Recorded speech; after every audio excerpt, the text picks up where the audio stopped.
We always have this perception of the I. I am. I am happy. I am sad. I am hungry. I am full. I am feeling hot. I am feeling cold.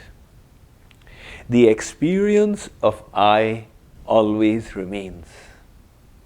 But what is this I? That is the question from which our spiritual quest begins. On the temple of Apollo at Delphi in Athens is inscribed the Greek words "Noti Suton," know thyself. In the Bhagavad Gita, Shri Krishna says, Kshetragya Kshetragyor Jnanam.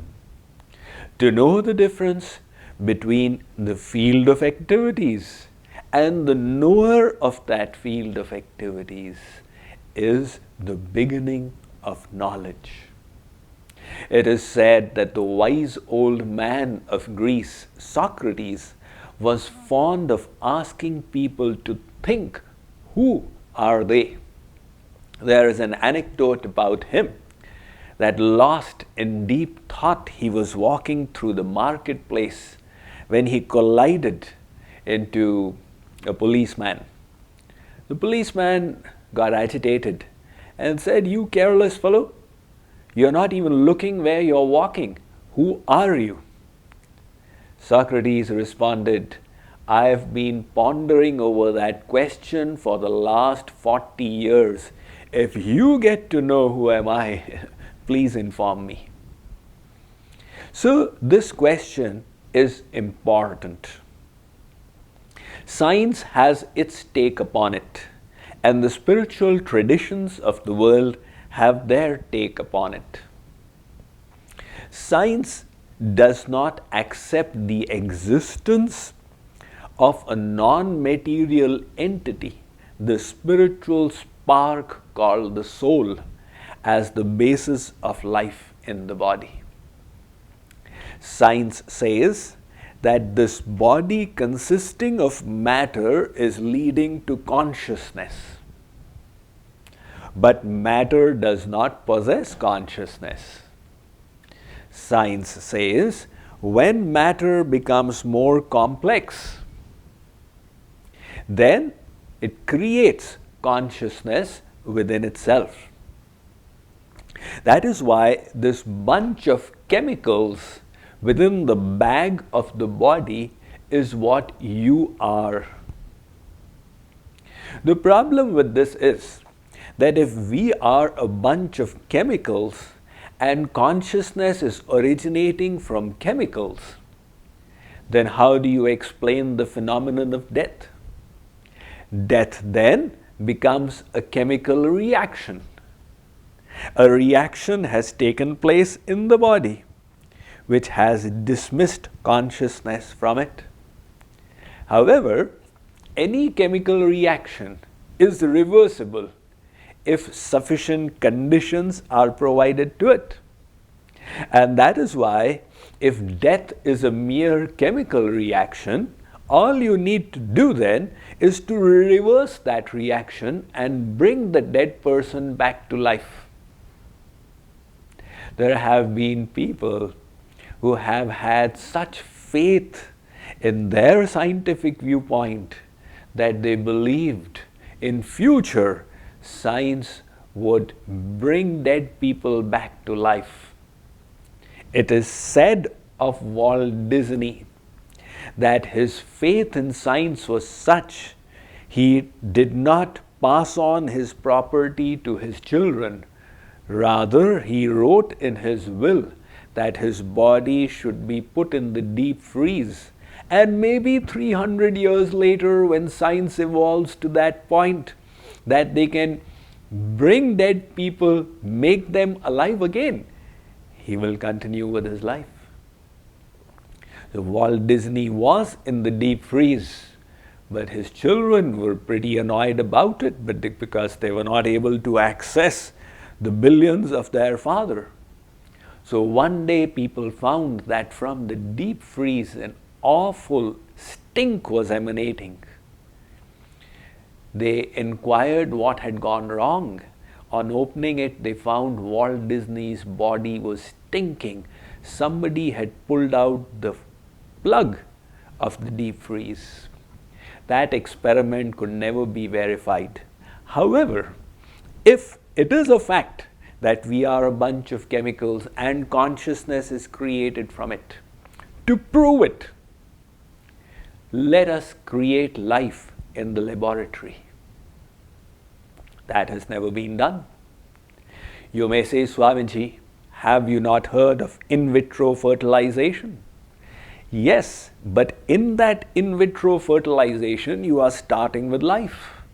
The sperm and the ovum begin with mere chemicals, and from chemicals create life. Forget about creating a human being, just create a mosquito. If you cannot create even the slightest, the lowest kinds of life in the laboratory, then what right do we have of saying that it is scientific we are a bunch of chemicals without any proof for it? One Nobel Prize winner, Albert Georgi, said, "In my search for life, I ended up with electrons, protons, and neutrons. Somewhere along the journey, consciousness slipped out of my hands. Now, in my old age, I am retracing my steps to find the basis of consciousness." The spiritual traditions in the world inform us that there is a spiritual spark within us, non-material, which is the soul, the spirit, the Atman, the Jiva. That is the source of consciousness. Now you may say, why can I not detect that spiritual spark in medical experiments and research?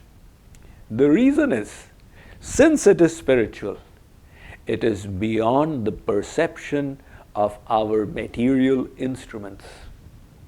Like, for example, if an automobile engineer were to find out the source of motion in the car and go backward from the wheels, he would say that the wheels are moving because of the axle rod. The axle rod is moving because of the pistons in the engine. The pistons are moving because of the accelerator, the ignition switch, the steering wheel. So this is the source of all the motion in the car. However, there is a driver behind all these who operates them. Similarly, a doctor may say the body is functioning because of the heart, the kidneys, the liver, the pancreas, the gallbladder, etc. That's very well. But the spiritual spark is energizing them all, and hence they are working. The moment the soul leaves, the heart, kidneys, liver, pancreas, gallbladder are all there, but activity has ceased because the basis of life is no longer there. So the soul cannot be perceived by physical instruments.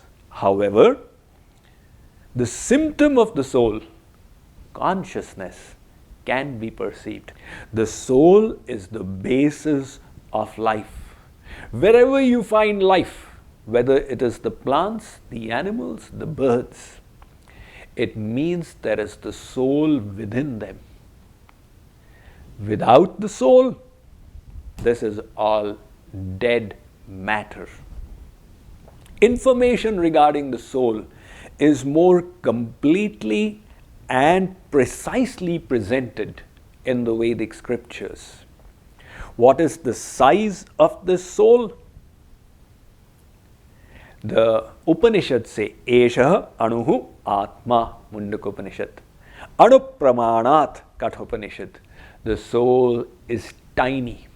How tiny? Balagra shatabhagasya shatadha kalpitasya cha bhago jivasya vigyeya sachanantyaya kalpate.